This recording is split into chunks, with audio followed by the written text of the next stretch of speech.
మీ అందరికి కూడా సెప్టెంబర్ 14 అంటే ఫస్ట్ ఏది గుర్తొచ్చింది? సూర్యకుమార్ యాదవ్ బర్త్డే గుర్తొస్తూ ఉండేది కదా.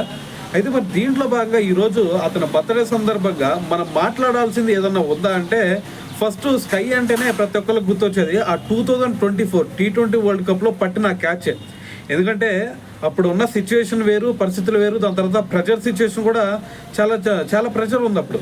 సో ఈవెన్ అక్కడ ఆడే వాళ్ళకి మాత్రమే కాదు, ఇండియన్ క్రికెట్ స్క్వాడ్కి మాత్రమే కాదు, ఇక బయట మనం చూస్తున్న వాళ్ళం కూడా అరే మ్యాచ్ ఓడిపోయిద్దామో అని చెప్పేసి భయంతో ఆ రోజు మనందరం కూడా మ్యాచ్ చూసాం.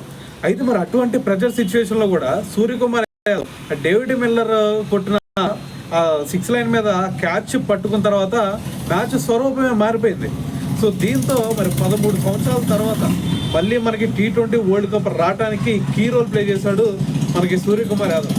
అయితే ఇక్కడ సూర్య గురించి చెప్పాలి అంటే ప్రతి ఒక్కరికి కూడా ఒక డైలాగ్ గుర్తొచ్చేది. అదేంది, పోగ్రీలో ఎప్పుడు వచ్చావు అన్నది కదన్నయ్య, బుల్లెట్ దిగిందా లేదా అని చెప్పేసి ఒక డైలాగ్ ఉండేది కదా, అది గుర్తొచ్చింది. ఎందుకంటే సూర్యకుమార్ యాదవ్ ఇంటర్నేషనల్ క్రికెట్లోకి 31 ఇయర్స్ అప్పుడేమో ఎంట్రీ ఇచ్చినట్టున్నాడు. అయితే 31 ఇయర్స్ అప్పుడు ఎంట్రీ ఇచ్చినా సరే అతను కెరీర్ని 6తో స్టార్ట్ చేశాడు. మీ అందరూ తెలిసే ఉంటుంది.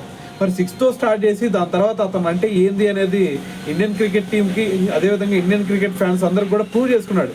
సో అతను 31 ఇయర్స్ అప్పుడు వచ్చినా సరే మరి T20 ఇండియన్ క్రికెట్ టీం కెప్టెన్గా ఎదిగాడు అంటే తన టాలెంట్ ఏ విధంగా ఉంది అనేది ఒక్కసారి అర్థం చేసుకోండి. సో అది మాత్రమే కాదు, సూర్యకుమార్ యాదవ్ కనుక క్రీజ్లో ఉన్నాడు అంటే ఖచ్చితంగా ప్రతి ఇండియన్ క్రికెట్ ఫ్యాన్కి కూడా ఒక భరోసా ఉంటుంది. అరే సూర్య ఉన్నాడరా, మనకి ఎటువంటి ఇబ్బంది లేదురా, ఖచ్చితంగా మనం ఈ మ్యాచ్ గెలిచి తీరుతాంరా అనే భరోసా సూర్య కల్పించాడు.